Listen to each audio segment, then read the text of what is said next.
everybody, welcome back to Joe's 5. So today we would like to talk about being parents for the first year. The good, the bad, and the ugly. The ugly. Yeah, that's a huge part.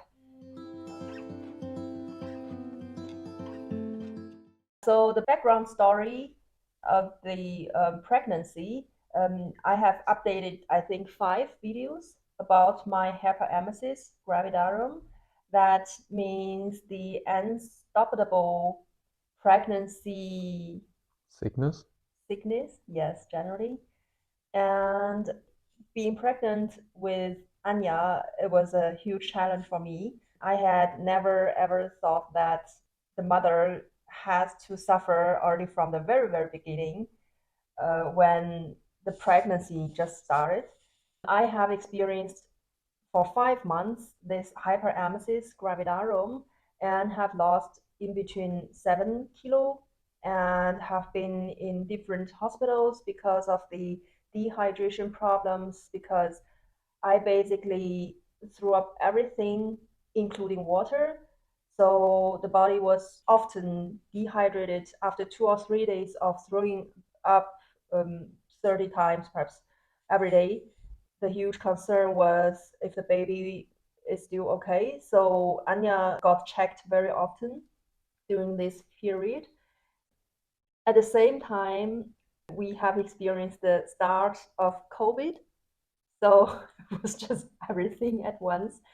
We are living in Germany, so there has been a chaos at the very beginning in China, where my parents have been living.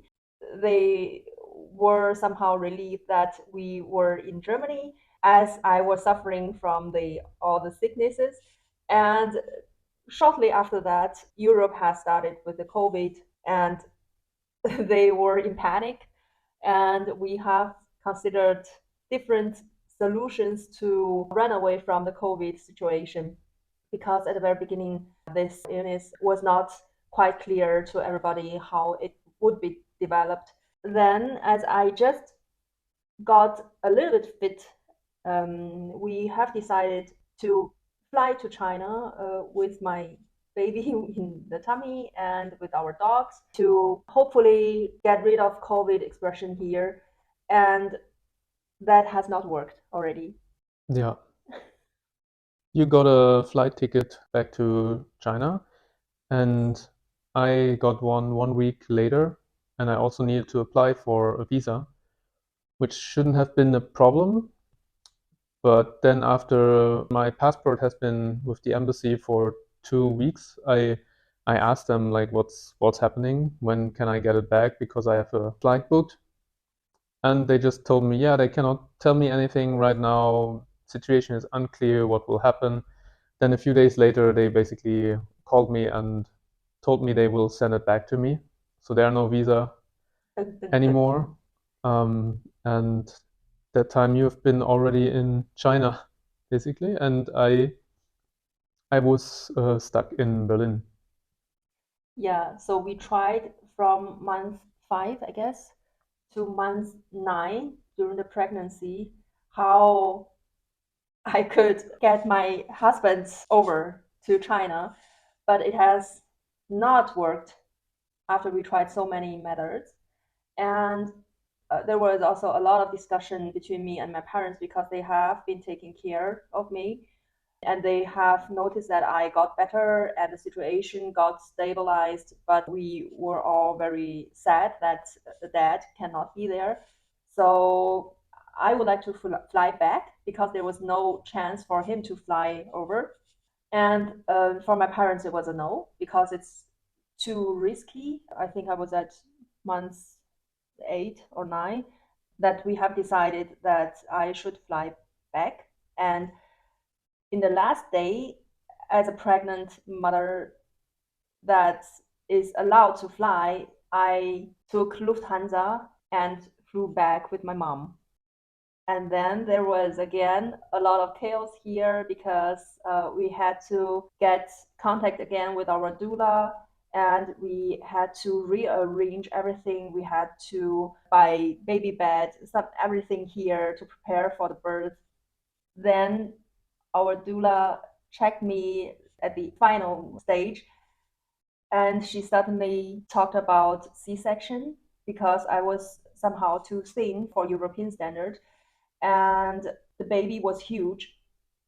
At that point, we didn't know, but now I think we understand.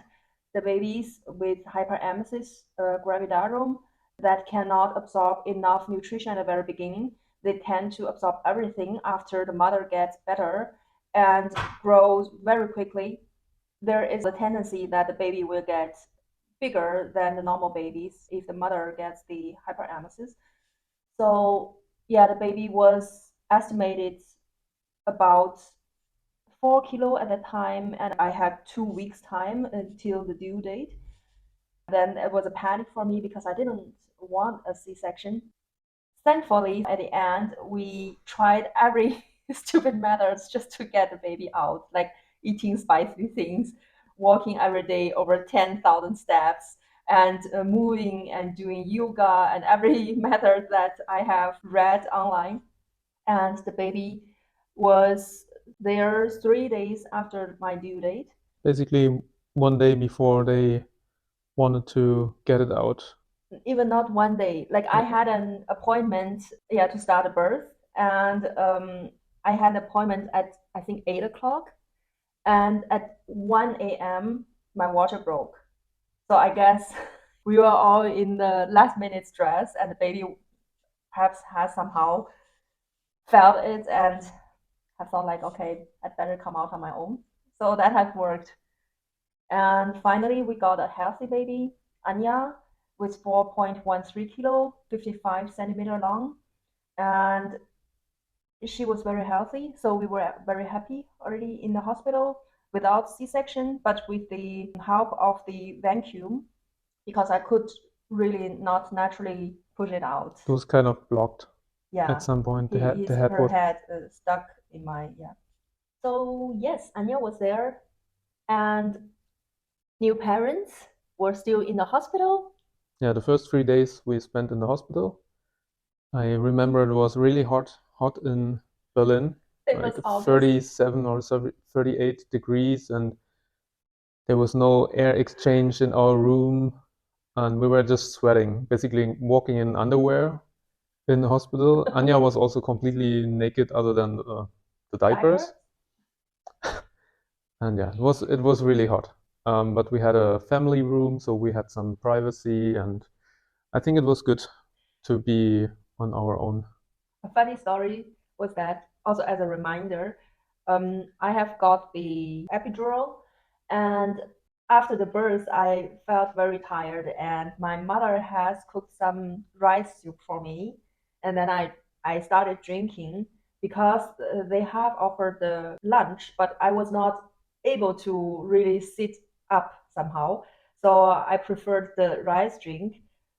And the epidural, but basically it makes the body feel a little bit like nauseous. And after 2 or 3 cups, I I felt like I had to vomit, and I was on my way to the room. And as we just arrived, I felt like I really need some bag.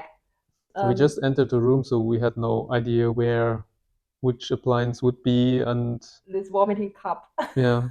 And then you were on your bed and basically saying, I need to throw up. Get it out again. And I was looking for something. And I was doing like this to somehow hold it back. And I said to Sebastian, just give me something. Otherwise, I have to throw it up in bed. And Sebastian just could not find anything and gave me a cup like this. Let's got it up, just throw it up in the cup.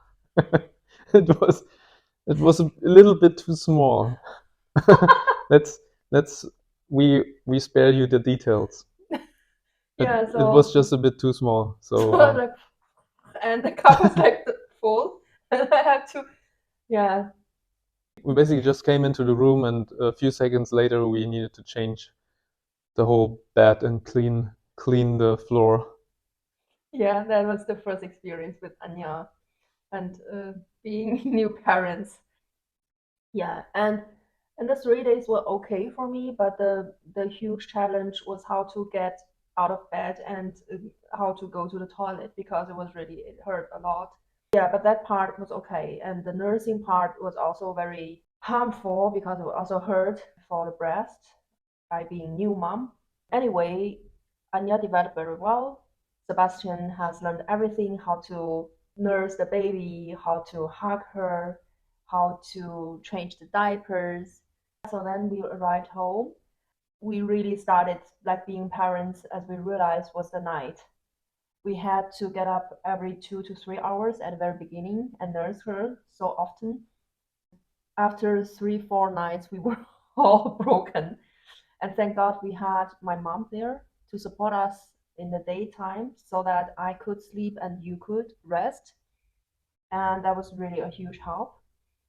And Anya, like every newborn baby, had the struggle with the pain in the tummy because there was not full of the bacteria in there. So Yeah, this was, I think, other than getting up during the night every 1.5 to 3 hours because she was hungry, was afterwards carrying her for, I don't know, 20, 30, 45 minutes to get the burp out and also like to get all the air out, and then also to get her back to sleep because and we to had massage her tummy all the time. massaging, and then you basically, after this was done, you need to lay her back in her bed.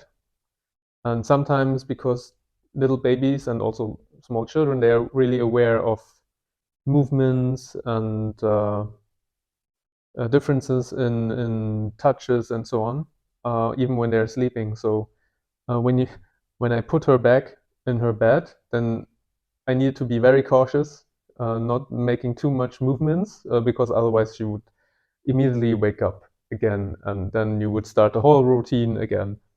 Yeah, which sometimes resulted in just a few, I don't know, like a half an hour, maybe sometimes only an hour between feeding and like burping and all that stuff, carrying around. And then you had 1 hour of sleep, and then she was hungry again, basically.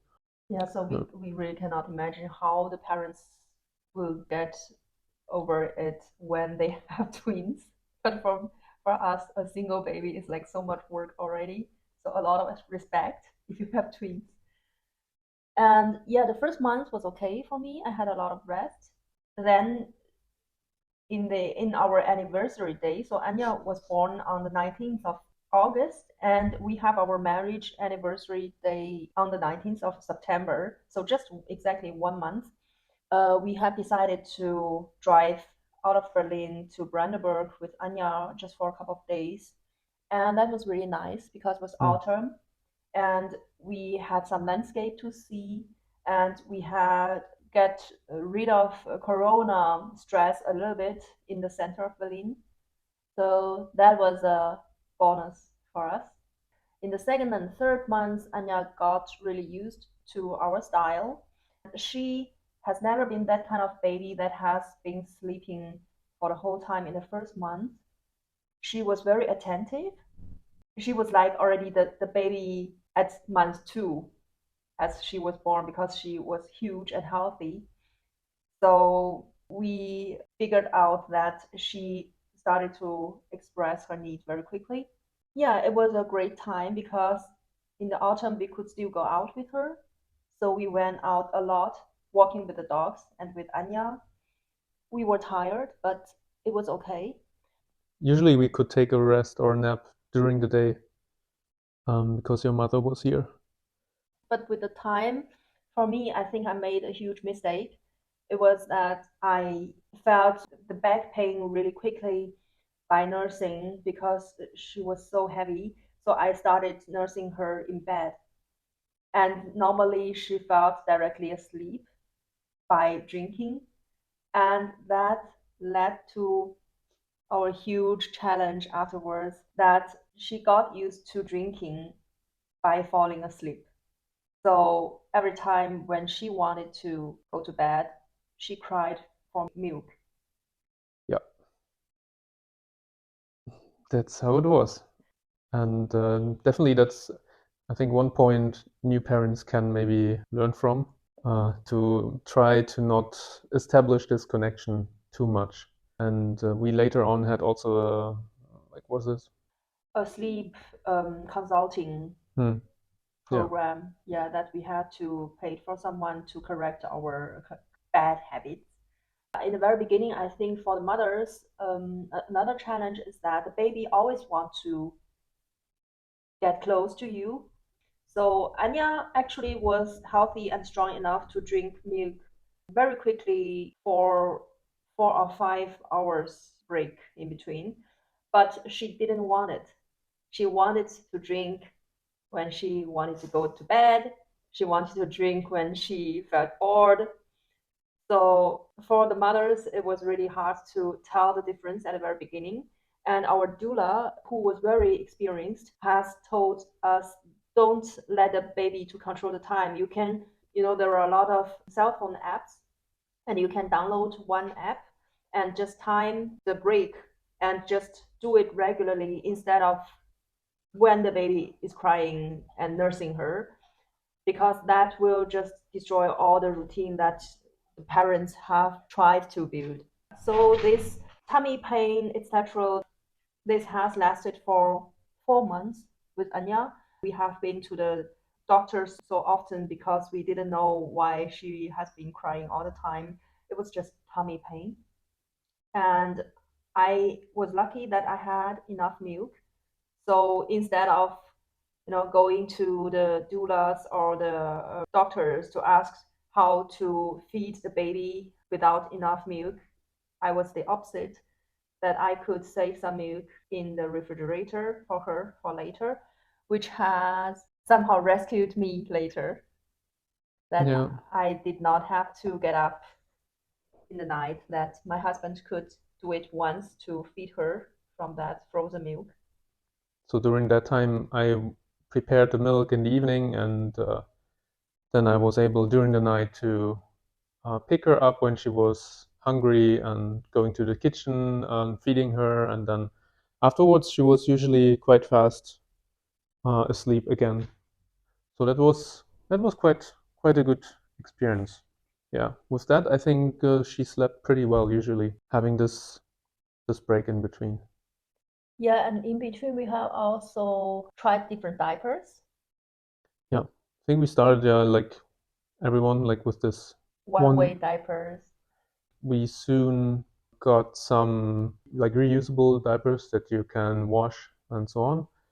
Everyone except maybe a few people were like thinking and telling us we are crazy because we're doing that, but it felt really bad to, especially with a little kid, you have to change diapers a lot. Yeah. And then you have, I don't know, like 6, 10 diapers a day, which is not, I mean, when you look at one diaper, it's not very expensive, but it's just garbage that is produced, you use it, and then you throw it away. Yeah, I think it's very environmentally unfriendly because in the diapers to absorb the fluid, there are these small plastic balls. And in Germany, I think every year there, along with the diapers, like 200 million tons of these plastic balls will be thrown away because of the one-way diapers. So we had been talking about these reusable diapers for a while, and then we decided to try it. So about that, I will make another video just to show what kind of reusable diapers we are using, and there are different kinds. I really would like to encourage you, if you are new parents, to use it. It's a little bit of work to wash it. You basically have to collect it, and maximum up to 2 days you have to wash it. Otherwise, it will really get stinky. The washing part is the work for it, but it is still good for the environment, and so that we don't have a bad feeling all the time throwing away the one-way diaper. We have used it for, I think, over 1.5 years perhaps. Yeah, and except for the saving the environment part, it's also over time it's a lot cheaper than buying the throwaway diapers. Yeah. Yeah, we also started pretty early with a bucket, like training her to use a bucket, like a mini toilet. And for the moms, I think in the first phase, you have to deal a lot with your body. I think it was a huge change for us also for our relationship because we had never ever like argued with each other before the birth. And then because of the hormone change, I was so moody. One second I was laughing and the next second I wanted to cry and I was really like emotional all the time. Also because we both were very tired and the baby was also sometimes very tired. So I think that part is a huge challenge for every new parents, how to take care of your relationship, like to be parent, but also be husband and being wife. It's hard, it needs time, and you have to balance it, definitely. And for the mothers, you also have to, really rest a lot just to, recover because your body, no matter with C-section or with the natural birth, there has been so much pain that I had never been told before. Everybody was like, yeah, it's normal. But it is really hard, like for the doula, it is normal to nurse the baby sitting here. And for me, I felt like my tummy and, everywhere was like hurting all the time within that 20 minutes. I really could not sit there. I think that part is really a huge challenge for the mothers. And in this sense, the parents need a lot of understanding for each other. And also, I have made a video about the different milk pumpers that I've been used. I will just attach the link below. Yeah, if you have too much milk, that was also a challenge to, pump it out in between, in the middle of the night, twice or three times or four times, depending on how you feel, if your breast hurts you or not. So basically, even if Anya was sleeping all the time, I had to get up to pump my milk out. That is the thing for the first phase that you really have to somehow get prepared for it. And the methods that we have used for Anya to calm her down was singing, reading, like just playing with her. I know it was hard because we were all tired, but I think the children learn so quickly if you continue communicating with her. And she learned your style, she learned your body language, she learned your face expression, although she could not see you so well. One suggestion from my side is that not everything that maybe you expect to do when you have a baby, like interacting and communicating and so on, is fun maybe for you, right? So I would suggest you pick what you also like. For example, I usually brought Anya to bed, and what I've done was, although she was not able to read or maybe even see all the pictures, I've shown her a lot of books and the pictures, and I explained what's on there, and sometimes I told her a story, and this kind of built up into a routine that I still do. You saw that at the beginning she was not able to hold the books, or they were very thin, just a few pages and very small. And then over time she was able to hold them, and then a few months later she was like turning them and looking at the pictures herself, and then at some point she was opening them and turning the pages, or tried to turn the pages, and told me I should not hold the books anymore. So my advice is like pick what you also like to do or what's fun for you, because I think the child is very flexible, and it doesn't really matter what kind of interaction you do with her or him. Just do something that you enjoy as well. Now, when we look back, actually, there are a lot of tendencies from Anya's side that she learned to somehow interact or answer you.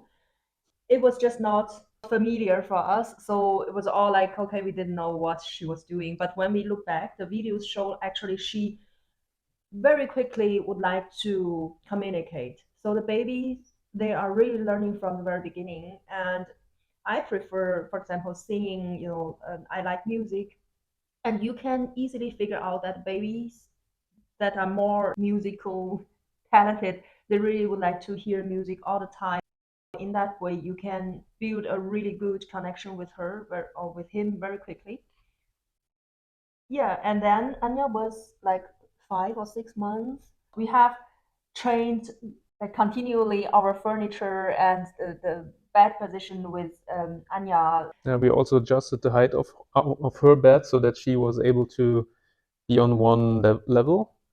So she was able to see us, and it was easier for her to kind of get out if she wants, because she didn't like at all to be in like a closed bed.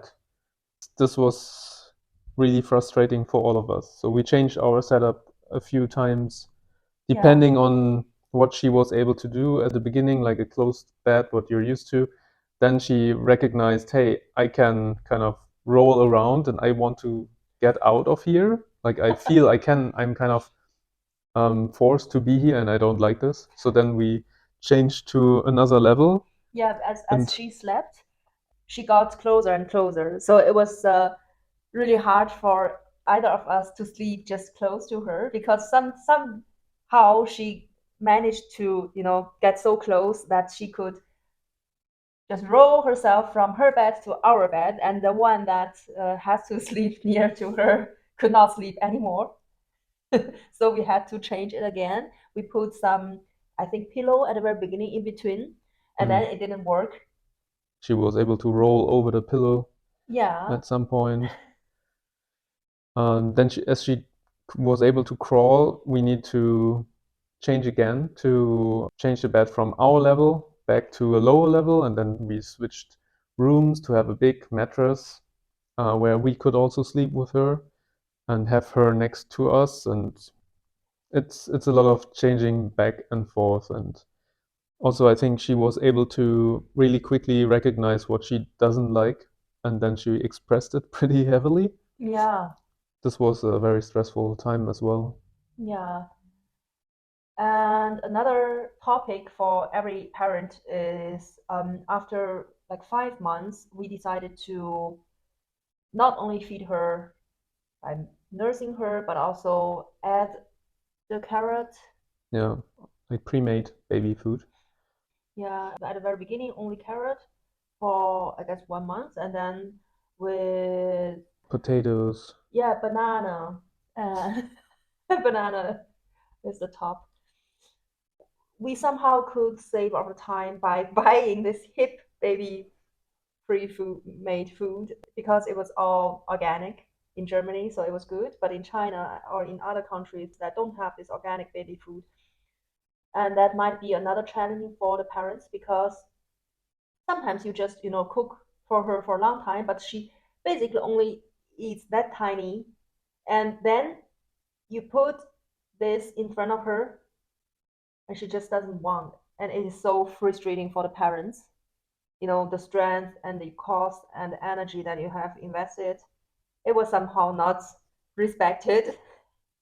Then we decided just to buy it, and it was really helpful, and we could change the different tastes and different style really quickly. There are some snack, and there are some noodles and rice and different kinds, and also the vegetables and the fruits. So we can just decide, to give her breakfast with this kind, and to give her lunch with the something with beef or some meat.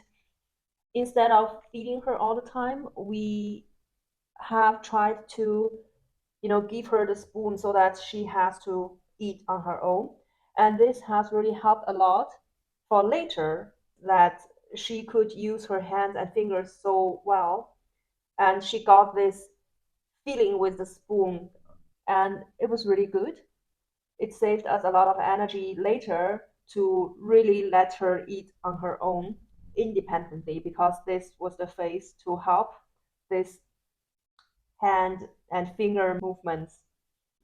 Yeah, I learned that especially in China, the children they learn that much later, because the parents maybe are too afraid that the kids do something wrong, or like everything's dirty and stuff like that. And yeah, that definitely happens.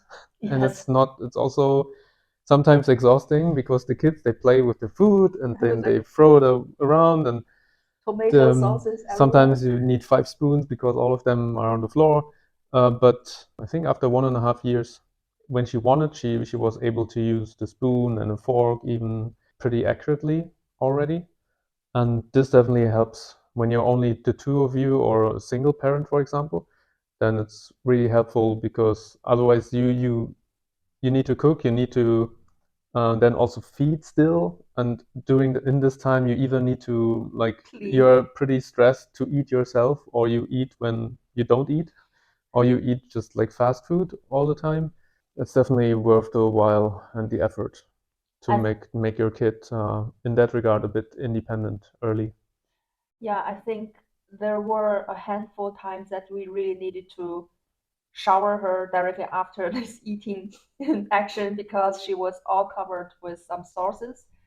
But there are a lot of methods to get rid of it, to protect her from the sauces. And I think also there is a difference why the Chinese or a lot of Asian families don't do it, because this is also the eating habit or the different culture that the people are not used to spoons and forks in Asia generally, so we use chopsticks, and that one is way More too difficult. yeah, to teach your baby at the very beginning. They definitely cannot use the chopstick, and I think in this sense, the Western eating culture is really good. So then, yeah, Anya could smile. He could She she could talk with us with her baby language, and she could roll over and like fly on her tummy. Yeah, I think in the month 8, she started to interact with the vowels with the dogs. The dogs were at the very beginning, on the one hand, curious, but on the other hand, they really would like to enhance their ranking in this whole ranking list because they realize that there is a new family member coming in. For example, Romeo, he had tried so many methods also to hurt Anya, to just kick her out of this ranking. And we really had to pay attention to the baby all the time so that she should not stay alone with the dogs in the same room, because we still didn't know at the time. But in the month 8, the dogs got used to it, and she started also like communicating with the dogs, but not in a friendly way. So of course she didn't know how to interact with them properly. yeah, we told her all the time, just to touch the dogs, very pet them really gently, but she could not manage it. So she scratched their eyes. Holding onto their tails and everything that hurts, basically. So the dogs also saw a lot of need to educate her. It took a while until both sides learned how to interact with each other. And Yeah, we have uploaded some of the videos how the dogs and Anya have been competing with each other for this ranking. You will see it in different videos. We will just attach the links below. And shortly before she was 1 year old, she could already stand up, holding the fences. There was a baby fence for her to, limit her scale, not to touch something dangerous. She could already get up, but she could still not walk, and she could already eat very well. And we have already finished our sleep consulting and have tried to change our habit. yeah, I think the most important but also most boring part is that the more strict you are with your schedule and the better you are in doing the same thing every day, basically. This usually results in a better sleep for the baby and usually also for you. Because she cannot talk and she cannot understand what you are telling her, it's easier for her to have the same routine every day so that she can expect what will happen next. I don't know, when she eats something in the morning and then you usually go out with the dogs in our case, then she knows, okay, we have eaten, now we put on clothes and we go outside and we can play a bit outside, then we come back, we eat a bit, and then it's time for a nap, and like this routine basically. So it just helps to the baby to foresee what will happen next, and this gives the baby more safety. The other topic that we haven't mentioned is the kindergarten. Before Anya was there, we already started registering for her, because in Germany the kindergarten are all full. So I think sometimes the waiting time is even over a year. So as I was pregnant, Sebastian has already registered in over perhaps 20, 30 kindergartens. And then luckily we got a very good answer from a good kindergarten close by. Basically, we would like to, I think we were too ambitious. We would like to send her there. From around 6 months old, yeah. Yeah. And then we started, this getting used to the kindergarten phase. And it has worked pretty well with Anya. I think that is the advantage when the kids are under 1 year old, they don't have this They are not anxiety. they're not that attached to the parents that much, other than like the basics like food, let's call it like that, and warmth. But they accept also other people to give them food or closeness and so on. So it was actually relatively easy. I think after the third morning of having Anya in the kindergarten, she already accepted being there, and she didn't cry. She was just interested to see how the other kids are doing and what they play with and how they communicate. So she was more like interested and excited to be there. Yeah, but because of the COVID, we had to stop twice in between. Yeah. Yeah, because the kindergarten has been closed, and that part really didn't help. So I think also for the new parents, what we also had not known was that the kids get so often so sick. At the end, we had this routine like 2 or 3 days to the kindergarten, and then she would be sick for the whole week. Sometimes even 1.5, 2 weeks. Yeah. So never rely on the kindergarten, like think that you can relax now in the first year, because it will definitely not work till the kids' immune system is so boosted, or get used to the actual, bacterial and flu and everything. It will last still a few months. So in the first year, don't think about it. Just get prepared to, take care of kid even when the kid is in the kindergarten, because the kid will get sick so often.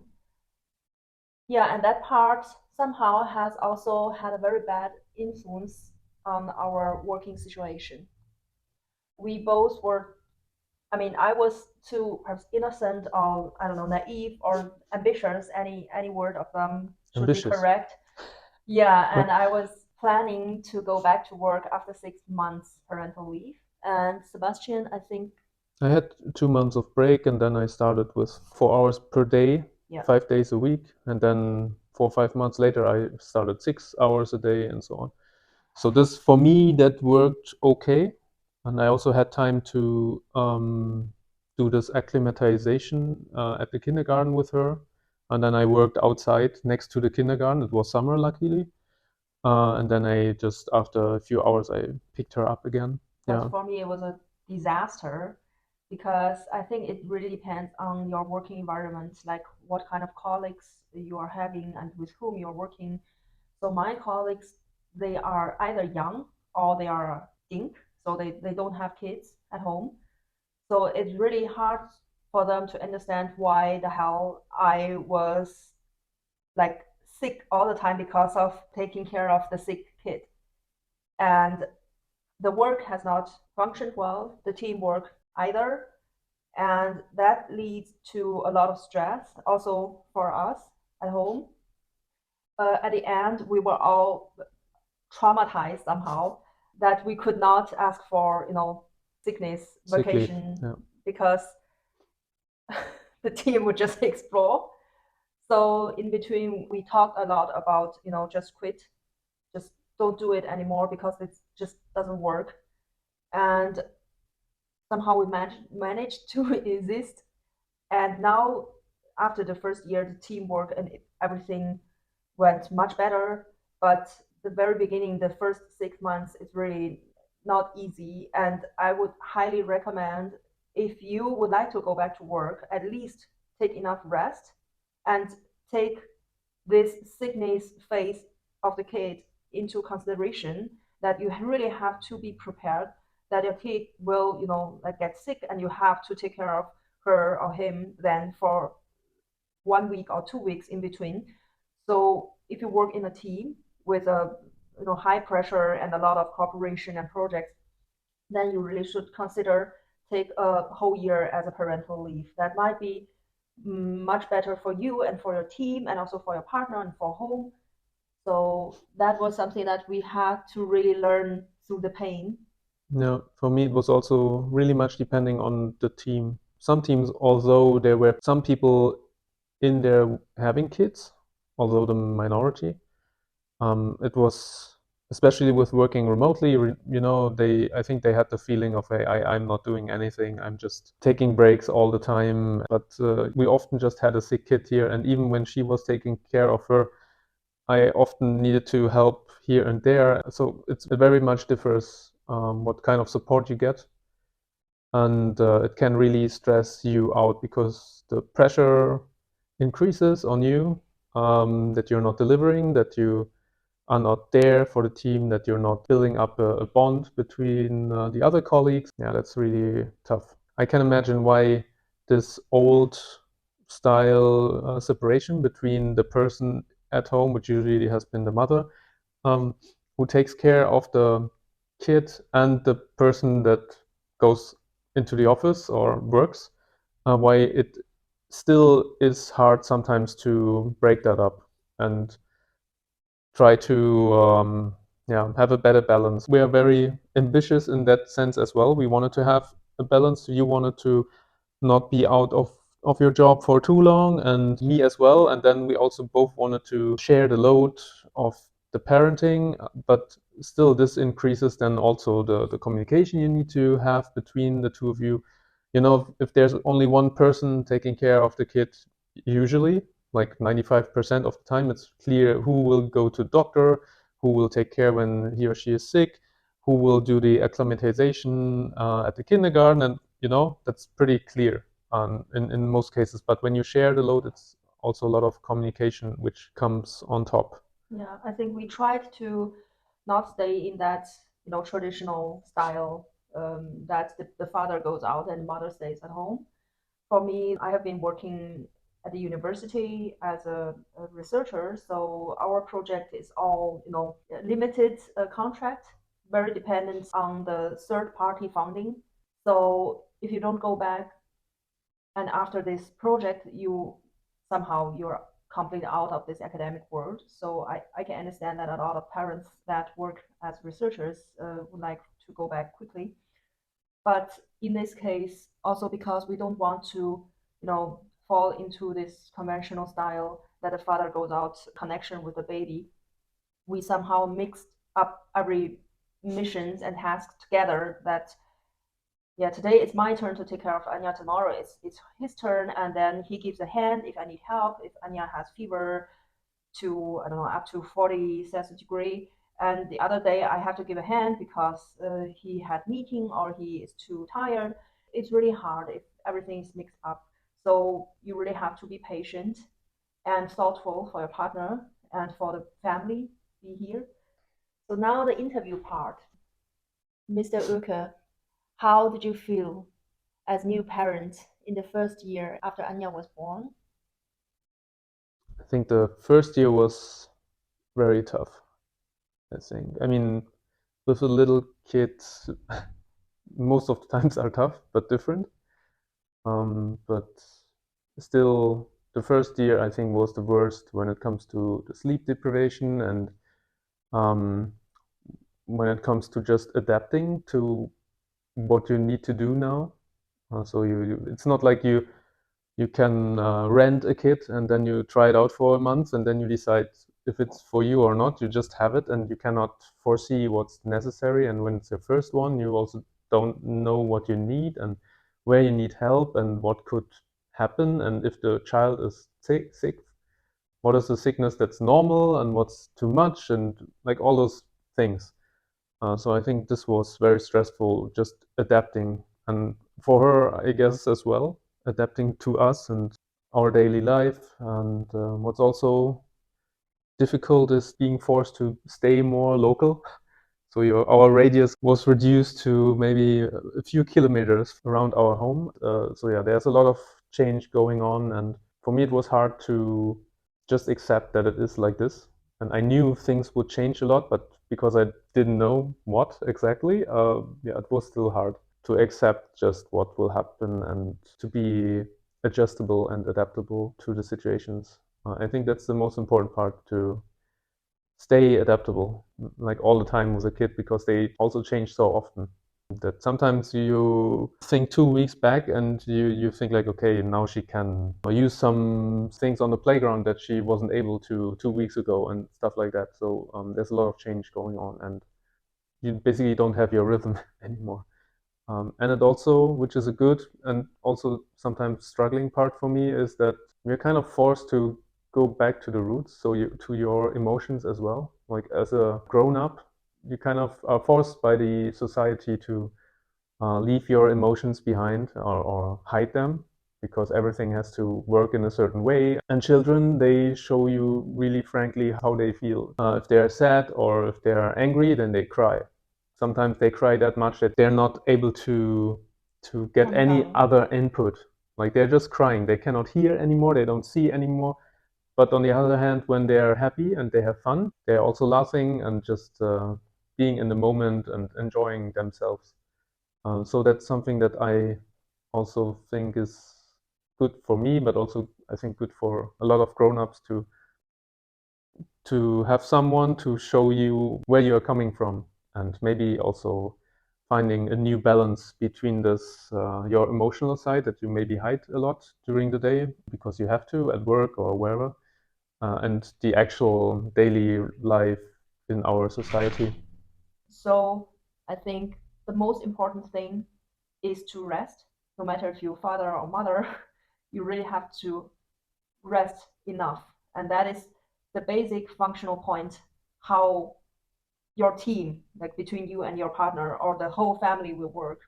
Yeah, you have like sleeping problem because of the kid, or if you don't have enough energy, you get emotional, you get impatient, which leads to a lot of discussions or misunderstanding, which is not good for your relationship. And I think the second one is to learn to balance your roles, like being parent, being yourself, being a partner and lover in this relationship, being a child of your parents, and being a worker. You have multiple roles from the beginning of your birth, so you really need to rebalance it again and need to get used to the new situation that you're not alone anymore. Ever since the baby is there, the baby is already an individual. So now you have a family of three, and it's totally another situation. Yeah, always remember, with a newborn, you're not the master of your time anymore. So you're really dependent on the schedule that your child will have for a while. And that's Don't be too ambitious. Don't try to do your things. Instead, you should try to take care of the baby and then rest. So I think that's it for today's video. yeah, I hope you enjoyed it. I hope you learned a few things here and there. And please share with us about your experiences by leaving us some comments. And please subscribe if you are interested in more videos about us and our future life in China. So take care and see you very soon. Bye bye.